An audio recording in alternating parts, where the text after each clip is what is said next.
Hello भाई, स्वागत है आपका। आज हम पढ़ेंगे भारतीय संविधान के स्रोत। नहीं, भारत के संविधान जो भारत का संविधान बन रहा था उसमें बहुत जगह से हमने अलग अलग जगह से अलग अलग चीज़ें ली हैं संविधान में, ठीक है। जैसे कि हमने अमेरिका के संविधान से भारतीय की प्रस्तावना ली है, ठीक है। उसी प्रकार ब्रिटेन के संविधान से विधि का शासन लिया है। ऐसे अलग अलग इतने सारे संविधान है अलग अलग देश के, ठीक है। अलग अलग देशों के संविधान से हमने अलग अलग चीज़ें अपने संविधान में ली हैं। इसलिए हमारे संविधान को भारतीय जो आलोचक, ठीक है, वो क्या बोलते हैं, उधार का थैला बोलते हैं हमारे संविधान को, ठीक है। बट हमको उसको याद नहीं रखना, हमको याद रखना कि हमने किस देश के संविधान से क्या लिया है, ठीक है। वो याद रखना हमको, वो बहुत जरूरी है, ठीक है। चलिए देखते हैं, सबसे पहले देखते हैं अमेरिकी संविधान।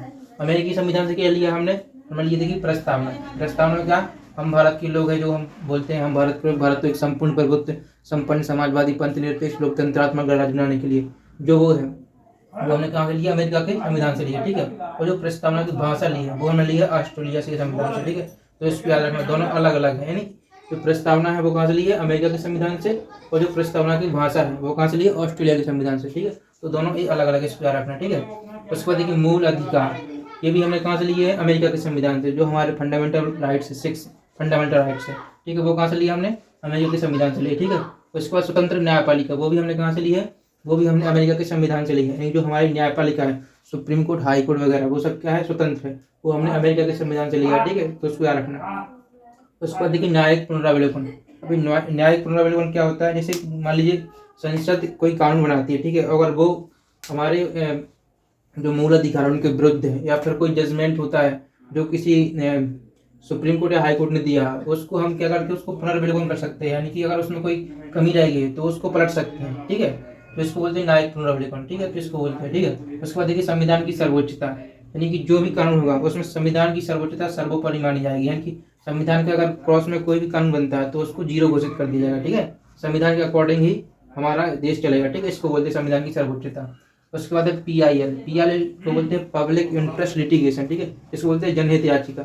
जनहित याचिका यह होती है कि कोई सार्वजनिक हित का कोई विषय होता है, ठीक है। उसमें क्या है, कोई भी व्यक्ति सुप्रीम कोर्ट डायरेक्ट जा सकता है और उस विषय को सुप्रीम कोर्ट में अपील कर सकता है कि इसके बारे में जो सुप्रीम कोर्ट के न्यायाधीश है उनको इसके बारे में कुछ ना कुछ नियम बनाने चाहिए। तो उसको बोलते हैं जनहित याचिका, ठीक है। कोई व्यक्ति दायर कर सकता है उसको। अब देखिए आगे देखते हैं राष्ट्रपति पर महाभियोग। अब राष्ट्रपति पर महाभियोग ये होता है कि मान राष्ट्रपति, ठीक है, अब राष्ट्रपति को उसके पद से हटाना है तो राष्ट्रपति पर महाभियोग की प्रक्रिया चलाकर उसको पद से हटाया जा सकता है, ठीक है। तो उस पर याद रखना। उसके बाद उपराष्ट्रपति, सुप्रीम कोर्ट और हाई कोर्ट के न्यायाधीशों को हटाना, उसकी प्रक्रिया हमने अमेरिका के संविधान से ली है, ठीक है। तो इस पर याद रखना। उसके बाद देखिए ब्रिटेन का संविधान। अब ब्रिटेन के संविधान से हमने लिया है विधि का शासन। विधि का शासन मतलब ये है कि जो भी हम शासन करेंगे वो किसके, विधि के अकॉर्डिंग, यानी कानून नियमों के अंतर्गत हम करेंगे, ठीक है। उसके अकॉर्डिंग ही हमारा देश का संविधान चलेगा, तो इसको बोलते हैं विधि का शासन, ठीक है। इस पर याद रखना। उसको देखिए संसदीय शासन प्रणाली। अब संसदीय शासन प्रणाली क्या है, जैसे हमारा संविधान है उसमें क्या है, संसद। संसद में क्या होता है, लोकसभा होता है, राज्यसभा होता है और राष्ट्रपति होते हैं, ठीक है। उसको बोलते हैं संसदीय शासन प्रणाली, ठीक है। तो इसको याद रखना। उसको देखिए एकल नागरिकता। तो एकल नागरिकता का मतलब क्या है कि सिंगल सिटीजनशिप, यानी कि हम है तो भारत के नागरिक हैं, हम मध्य प्रदेश के नागरिक नहीं है, ठीक है। तो इसको बोलते सिंगल सिटीजनशिप। जैसे कि यूएसए में 2 जगह की नागरिकता होती है, उस राज्य की और प्रदेश की, लेकिन हमारे में केवल देश की नागरिकता है, ठीक है। इसको बोलते हैं एकल नागरिकता, ठीक है। तो इसको याद रखना। उसके बाद देखिए द्विसदन। द्विसदन का मतलब क्या है, हमारे जो संसद है, हमारे संसद में कितने, 2 सदन है, एक लोकसभा एक राज्यसभा, इसको बोलते हैं 2 सदन, ठीक है। तो इसको याद रखना, ठीक है। उसके बाद देखिए कानून की समक्ष समानता, यानी कि जो कानून या विधि है उसके समक्ष हमको सबको समानता है, ठीक है। और फिर उसके बाद विधि निर्माण प्रक्रिया, यानी कि जैसे भी विधि बनती है, कोई कानून बनता है, उसकी प्रक्रिया कहाँ से ली गई, ब्रिटेन के संविधान से, ठीक है। तो इसको याद रखना। अब आगे देखते हैं आयरलैंड का संविधान। आयरलैंड के संविधान से क्या लिया हमने, नीति निदेशक तत्व। अब नीति निदेशक तत्व क्या है, जो हमारा संविधान है, संविधान में आर्टिकल 36 से लेकर 51 तक नीति निदेशक तत्व दी गए, राज्यों को निर्देश दिए है कि राज्य इसके अकॉर्डिंग काम करेगा, ठीक है। उसको बोलते हैं नीति निदेशक तत्व, ठीक है। तो इसको याद रखना। उसके बाद देखिए राष्ट्रपति का निर्वाचन। अब राष्ट्रपति का निर्वाचन कैसे होता है, वो भी हमने आयरलैंड के संविधान से लिया है, ठीक है। एकल संख्यणीय मत अनुपातिक पद्धति से लिया करते हैं इसका राष्ट्रपति निर्वाचन, ठीक है। तो इसको याद रखना। उसको देखिए राज्यसभा में सदस्यों का नामांकन। अब जो राज्यसभा में जो सदस्य होते हैं, ये जो साहित्य, समाज, कला आदि से जो मनोनीत करते हैं राष्ट्रपति 12 सदस्यों को, ठीक है, वो हमने इसी से लिया है आयरलैंड के संविधान से, ठीक है। तो इसको याद रखना। अब देखिए ऑस्ट्रेलिया का संविधान। अब ऑस्ट्रेलिया के संविधान से हमने क्या लिया, मैंने आपको बताया था कि प्रस्तावना हमने ली है अमेरिका के संविधान से, जो प्रस्तावना की भाषा ली है वो कहाँ से ली, ऑस्ट्रेलिया के संविधान से, ठीक है। तो इसको याद रखना। उसके बाद आगे देखिए समवर्ती सूची। अब समवर्ती सूची क्या होती है, ये 3 सूचियाँ होती हैं, एक होती है राज्य सूची, ठीक है, एक होती है समवर्ती सूची, एक होती है केंद्रीय सूची, ठीक है, संघ सूची बोलते हैं इसको, ठीक है, संघ सूची, संघ सूची। जो राज्य सूची में होती है, राज्य सूची के जो विषय होते हैं उसमें केवल राज्य नियम बनाती है, ठीक है। तो एक संघ सूची, संघ सूची में सरकार या केंद्र नियम अपने जो कानून बनाती है, संघ बनाती है, ठीक है, केंद्र सरकार बनाती है। एक होती है समवर्ती सूची, समवर्ती सूची में होता है कि राज्य और केंद्र दोनों मिलकर इसमें कानून बनाते हैं, ठीक है, जो विषय इसमें होते हैं समवर्ती सूची में, ठीक है। तो इसको याद रखना।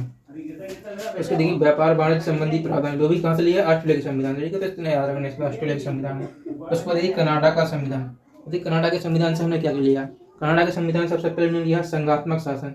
अब संघात्मक शासन क्या होता है कि जो हमारा भारत देश है, ठीक है, वो क्या है, राज्यों का संघ है, यानी कि जो 28 राज्य, ठीक है, और 8 केंद्र शासित प्रदेश, इसको क्या बोलते हैं, राज्यों का संघ, इसलिए उसको तो संघात्मक शासन लिया, ठीक है, कनाडा के संविधान से। इस बारे में उसको देखिए अवशिष्ट विधायी शक्तियाँ। अब अवशिष्ट विधायी शक्तियाँ क्या होती हैं, अवशिष्ट विधायी शक्तियाँ ये होती हैं कि जो ये राज्य सूची, संघ सूची और समवर्ती सूची, इन सबसे जो बचे हुए विषय होते हैं वो किसमें अवशिष्ट शक्ति में जाते हैं, अवशिष्ट विधायी में जाते हैं, वो केंद्र सरकार के अंतर्गत रहते हैं, ठीक है, या संघ के अंतर्गत रहते हैं, उसको बोलते हैं अवशिष्ट विधायी शक्तियाँ, ठीक है। तो इस पर याद रखना। उसके बाद ये केंद्र द्वारा राज्यपाल की नियुक्ति, यानी कि जो राज्यों में राज्यपाल नियुक्ति करते हैं, ठीक है, वो कौन करती है, केंद्र सरकार करती है, ठीक है। तो इसको याद रखना। कहाँ से लिया, कनाडा के संविधान से, केंद्र द्वारा राज्यपाल की नियुक्ति, ठीक है, इसको याद रखना। उसको देखिए जर्मनी का संविधान। जर्मनी के संविधान से हमने क्या लिया है, इसमें लिया आपात के समय राष्ट्रपति को मौलिक अधिकार संबंधी शक्ति, वो लिया हमने जर्मनी के संविधान से। यानी जब भी आपातकाल लगता है, ठीक है, हमारे देश में जब भी आपातकाल लगेगा तो राष्ट्रपति को कुछ शक्तियाँ हो गई, मौलिक अधिकार वाली शक्ति, वो हमने कहाँ से ली है, जर्मनी के संविधान से, ठीक है। तो इस पर याद रखना, आपातकाल के समय राष्ट्रपति को मौलिक अधिकार संबंधी शक्ति, इसको बोलते हैं आपातकालीन उपबंध बोलते हैं, ठीक है, इसको ऐसा भी बोलते हैं आपातकालीन उपबंध, ठीक है, उपबंध ये भी बोलते हैं, ठीक है। तो इसको याद रखना। कहाँ से लिया, जर्मनी के संविधान, ठीक है। उसके बाद देखिए दक्षिण अफ्रीका का संविधान। दक्षिण अफ्रीका संविधान से लिया संविधान संशोधन की प्रक्रिया, यानी जो भारत का संविधान, ठीक है, अगर उसमें कोई संशोधन करना है या कुछ नया कानून, एक नियम जोड़ना है, तो वो कहाँ से लिया, दक्षिण अफ्रीका के संविधान से उसकी विधि ली है, ठीक है। आर्टिकल 368 में है इसका प्रावधान, ठीक है, संविधान के, ठीक है। तो इसको याद रखना। उसको देखिए राज्यसभा सदस्यों को निर्वाचन, यानी कि जो राज्यसभा में जो भी सदस्य होते हैं, ठीक है, राज्यसभा सदस्य, उनका जो निर्वाचन जिस विधि से होता है वो हमने जर्मनी के संविधान से लिया, ठीक है। तो इसको याद रखना, सॉरी, दक्षिण अफ्रीका के संविधान से, ठीक है, दक्षिण अफ्रीका के संविधान से राज्यसभा में सदस्यों को निर्वाचन, ठीक है। अब आगे देखते हैं रूस का संविधान। रूस के संविधान से क्या लिया, हमने लिया मौलिक कर्तव्य, यानी कि जो हमारे मौलिक कर्तव्य, ठीक है, 11 मौलिक कर्तव्य है, वो कहाँ से लिए, रूस के संविधान से लिए, ठीक है। तो इसको याद रखना। और मूल अधिकार लिए हमने अमेरिका के संविधान से, ठीक है, याद रखना, मूल अधिकार अमेरिका के संविधान से और मौलिक कर्तव्य रूस के संविधान से, ठीक है। तो इसको याद रखना।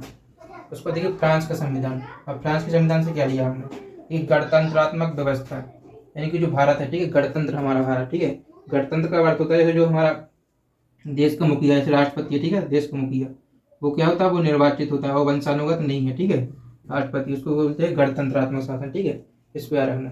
तो और क्या लिया हमने, स्वतंत्रता, समानता, बंधुत्व, ये शब्द जो हमारी प्रस्तावना में, वो भी हमने फ्रांस के संविधान से लिए, ठीक है। तो ये याद रखना, मोस्ट इंपॉर्टेंट है भारतीय संविधान के स्रोत, इनको याद रखना, ठीक है। आने वाले किसी भी एग्जाम में आ सकते हैं, एमपीपीएससी के एग्जाम में और व्यापम में भी, ठीक है, दोनों के एग्जाम इंटरव्यू से मोस्ट इंपॉर्टेंट है, ठीक है। तो याद रखना, अमेरिकी संविधान, ब्रिटिश संविधान, आयरलैंड संविधान, ऑस्ट्रेलिया का संविधान, कनाडा का संविधान, जर्मनी का संविधान, दक्षिण अफ्रीका का संविधान, रूस का संविधान और फ्रांस का संविधान, ठीक है। इनसे क्या क्या लिया है, इनको याद रखना, मोस्ट इंपॉर्टेंट। चलिए, तो आज के लिए इतना ही, मिलते हैं अगली वीडियो में, धन्यवाद।